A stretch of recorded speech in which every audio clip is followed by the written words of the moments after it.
Hello and welcome to the first edition of the program for the week. I'm Teniola Shubowale. We begin today with stories and happenings that made headlines over the weekend. Congolese presidential candidates Felix Tshisekedi and Vital Kamerhe have joined forces to take on the preferred successor of incumbent President Joseph Kabila in the December 23rd election.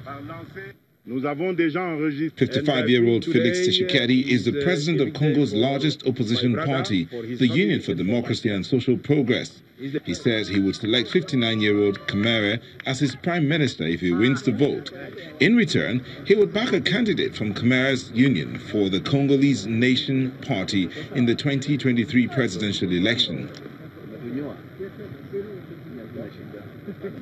Tshisekedi and Kamerhe had agreed to support businessman Martin Fayulu in the election against former Interior Minister and Kabila's pick, Emmanuel Shadari. It was a rare moment of unity for Democratic Republic of Congo's splintered opposition, whose infighting in recent years has often played into the hands of Kabila. Both men withdrew from the deal to support businessman Martin Fayulu the next day after scores of Congolese opposition supporters demonstrated in the capital Kinshasa against the choice of Fayulu.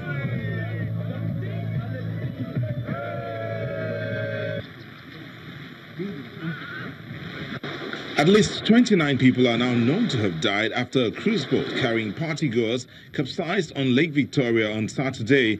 The vessel was carrying close to 100 people when it sank near Uganda's capital, Kampala.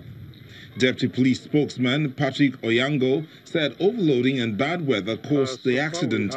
More than 20 people have been rescued from the water, but an unknown number remain missing. Local media named a number of well-known people said to be on the boat, adding that the prince of a traditional kingdom survived. Lake Victoria sees regular accidents, often involving overcrowded vessels.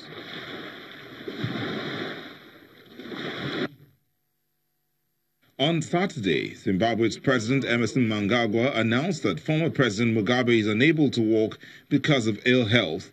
He added that the 94-year-old has been in Singapore for treatment for an undisclosed illness for the past 2 months.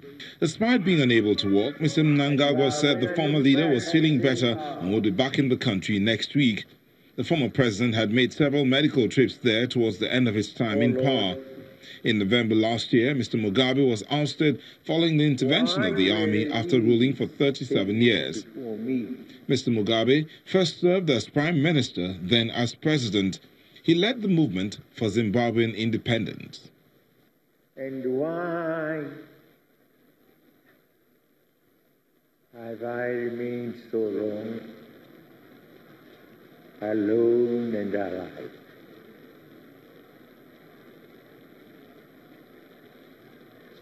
I cannot answer that.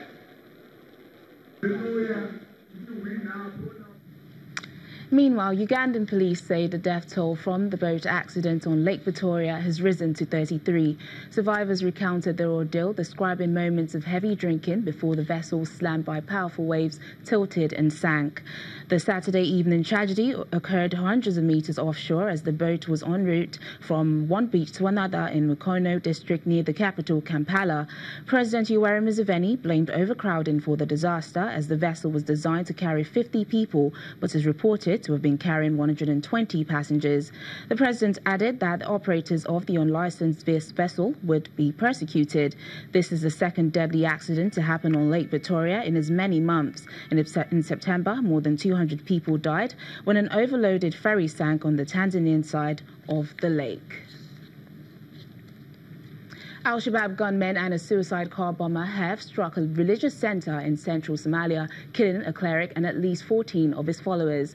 Residents of Galkayo and a regional official says the cleric, Abduweli, may have been targeted because his center hosts mostly youths who play music and dance. Last year, Al-Shabaab militants who are fighting to topple the Somali government accused Abduweli of referring to himself as the prophet. The group controls small sections on Madug region, but it does not include Galkayo.